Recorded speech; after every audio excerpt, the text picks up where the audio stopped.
నమస్తే అండి, welcome to Guntur రుచులు. ఈరోజు అయితే ఇక్కడ రెసిపీ ఎగ్ బుర్జీ. చాలా ఈజీగా చేసేసుకోవచ్చు కదా. నేనైతే ఇక్కడ క్యారెట్ కానీ ఏం వేయలేదు. ఇక్కడ ఉల్లిపాయలు కోడిగుడ్లతో మాత్రమే చేశాను. మరి చపాతీ పుల్కా రైస్లోకి సూపర్ కాంబినేషన్ ఇదైతే.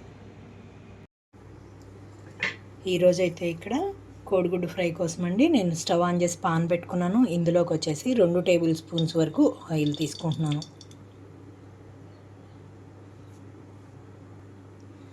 ఇందులోకి ఆయిల్ అంతా హీట్ అయిన తర్వాత తాలింపు గింజలు మొత్తం వేసుకున్నాను. తాలింపు గింజలతో పాటు కొన్ని కరివేపాకు రెమ్మలు కూడా వేస్తున్నాను. ఇవన్నీ వేగిన తర్వాత కట్ చేసి పెట్టుకున్న ఉల్లిపాయలు పచ్చిమిరపకాయలు వేస్తున్నాను.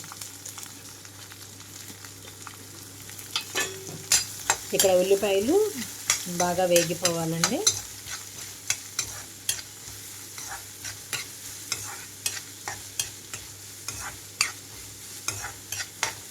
మూత పెట్టేస్తున్నాను.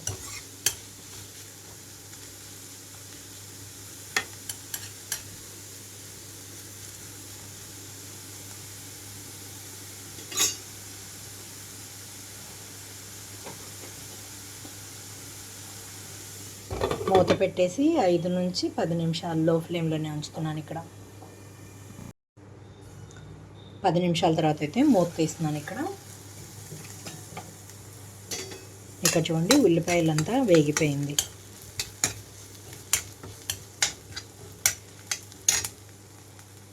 ఇక్కడ మీడియం ఫ్లేమ్లోకి టర్న్ చేసుకున్న తర్వాత ఇందులోకి పసుపు అలాగే కొద్దిగా సాల్ట్ వేస్తున్నానండి.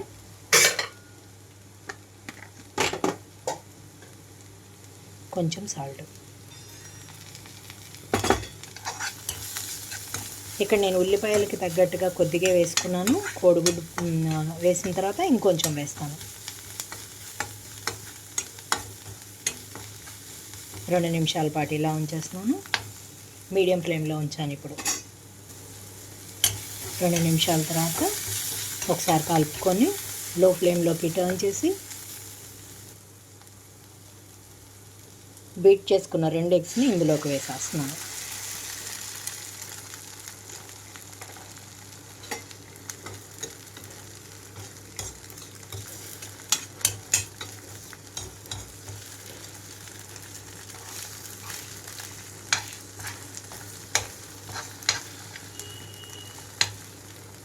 కదిలించకుండా 2 నిమిషాల పాటు మూత పెట్టేస్తున్నాను.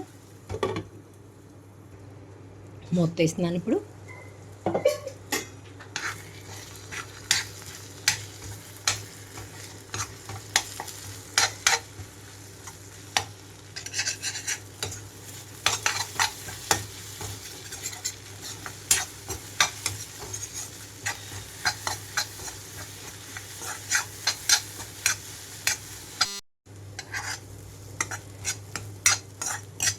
ఇక్కడ మొత్తం కూడా ఎగ్ అంతా కూడా ఫ్రై అయిపోయాక ఇందులో కూడా కొంచెంగా సాల్ట్ వేస్తున్నాను, ఎక్కువ వేయకుండా. అలాగే కొద్దిగా కారం కూడా.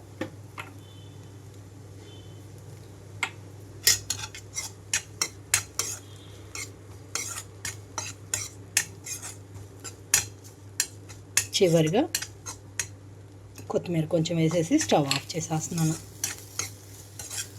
ఇంకా రైస్లోకి చపాతీల్లోకి పుల్కాల్లోకి అలాగే చపాతీ రోల్స్ లాగా చేసుకోవడానికి కూడా ఇది సూపర్గా ఉంటుంది. మరి ఇంకెందుకు ఆలస్యం, మీరు కూడా ట్రై చేసి మీరు మీ ఒపీనియన్ అయితే కామెంట్ బాక్స్లో పెట్టండి.